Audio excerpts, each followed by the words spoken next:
I was talking to somebody in the সম্প্রতি যুক্তরাষ্ট্রের এক কূটনীতিকের সঙ্গে কয়েকজন নারী সাংবাদিকের কথোপকথনের একটি অডিওর বিষয়বস্তু ফাঁস করেন মার্কিন সংবাদ মাধ্যম ওয়াশিংটন পোস্ট। ওই অডিওতে মার্কিন কূটনীতিককে বলতে শোনা যায়, বাংলাদেশ এখন ইসলাম পন্থার দিকে ঝুঁকে গেছে, আর আগামী জাতীয় নির্বাচনে জামায়াত তাদের ইতিহাসে সর্বোচ্চ আসন পাবে। এমন অবস্থায় তারা জামায়াত ইসলামের সঙ্গে বন্ধুত্ব করতে চান। এরপরেই বিষয়টি নিয়ে শুরু হয় আলোচনা সমালোচনা। রাজনৈতিক অঙ্গনে প্রশ্ন ওঠে, হঠাৎ কেন জামায়াতের সঙ্গে বন্ধুত্ব করতে চায় ট্রাম্প প্রশাসন?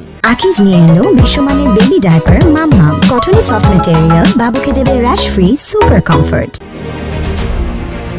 ওয়াশিংটন পোস্টের প্রকাশিত প্রতিবেদনে যে অডিও বার্তার বিষয়বস্তু উল্লেখ করা হয়েছে, সেই অডিও বার্তাটি নিজের ফেসবুক ওয়ালে ফাঁস করেন আল জাজিরার সাংবাদিক জুলকার নাইন সায়ের। শুক্রবার প্রকাশিত ওই অডিওতে মার্কিন কূটনীতিককে বলতে শোনা যায়, বাংলাদেশ ইসলামিক ধারায় মোড় নিয়েছে। আগামী 12 ফেব্রুয়ারি নির্বাচনে জামায়াত তাদের ইতিহাসের সেরা ফল করতে যাচ্ছে। আমরা চাই তারা আমাদের বন্ধু হোক, তবে জামায়াত ক্ষমতা পেলেও আমি বিশ্বাস করি না যে তারা শরিয়াহ আইন চাপিয়ে দিতে পারবে।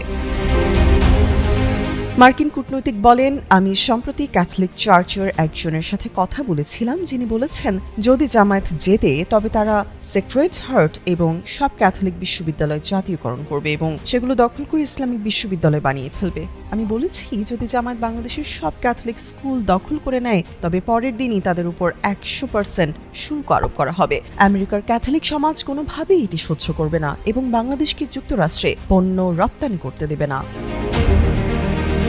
তিনি বলেন, জামায়াতের বিষয়ে আমাদের অবস্থান হলো, আমরা হেফাজতের সাথে কথা বলবো, আমরা ইসলামী আন্দোলনের সাথে কথা বলবো, আমরা তাদের বন্ধু হতে চাই যাতে আমরা ফোন তুলে বলতে পারি আপনি এই মাত্র যা বললেন তার ফল এমন হতে যাচ্ছে। নারী সাংবাদিকদের উদ্দেশ্য করে তিনি বলেন, যেহেতু তারা বোকা নয়, তারা পাগল নয়, তাই তারা বুঝবে। তার মানে এই নয় যে আমরা সবকিছু রক্ষা করতে পারবো বা কোনো কিছুই পরিবর্তন হবে না। এটি মূলত আপনাদের লড়াই, তাই ওই পক্ষের নারীদের সাথেও যোগাযোগ রাখা জরুরি।